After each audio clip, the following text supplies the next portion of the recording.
Tegea, butegea, juu vitu kansa inaduo na daily basis.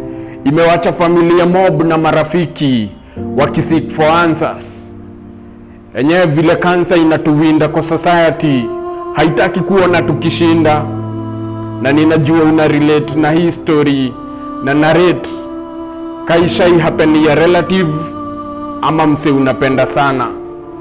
Na ndio maana AJ Kenya Safaris Medical Tourism tuko hapa hivi mazee kuizio burden, na tunapeleka wasee India wanapata matibabu bora na bei nafuu mazee, na unapata kusave up to 70% ya ile do ungetumia hapa ama huku ukitafuta matibabu. Jo, tunapeleka wasee India wanatibiwa na bei nafuu mazee, si do mingi na ni possible jo huko mazee. Kanza ujue sasa India wamejishindania kutengeneza medicine, wako na madaktari wa kitengo cha juu na pia mahosi ni world class mazee. Ndio maana tuna medical tourism mwingi hapa hivi mazee, tusaidiane juu kansa mazee kaijai kuhapenia ama ijai hapenia mse close na wewe, hauwezi understand nasema nini.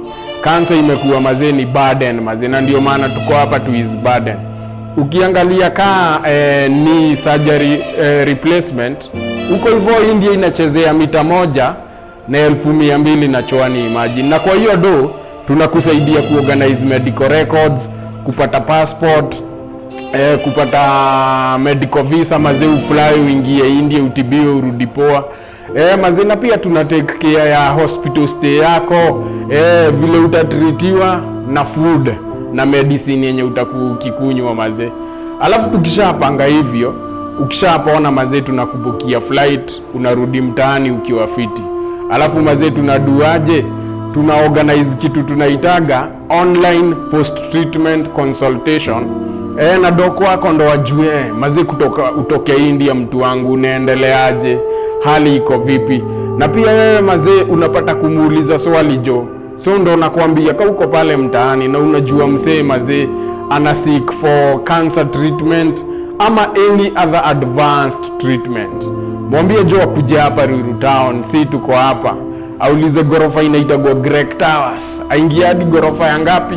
Ya 6 jo. Atapata team imejiandaa pale na atashughulikiwa mazee, na tutafikisha mgonjwa wetu India ama mmoja wetu ama mtu wetu wa familia India atibiwe na arudi fiti. Juu pale India madoki wanapiga kazi yao, alafu naye God anafanya kazi yake. Alafu hapa hivi tunasemaga health yako ni priority yetu mazee, ndo tunawakaribisha hapa. Na nimewaambia bei nafuu. Unajua watu wanasikia India wanastuka jo, mazee nitatoa wapi sijui mita ngapi? Huku bei ni nafuu mazee jo, karibuni sana jo.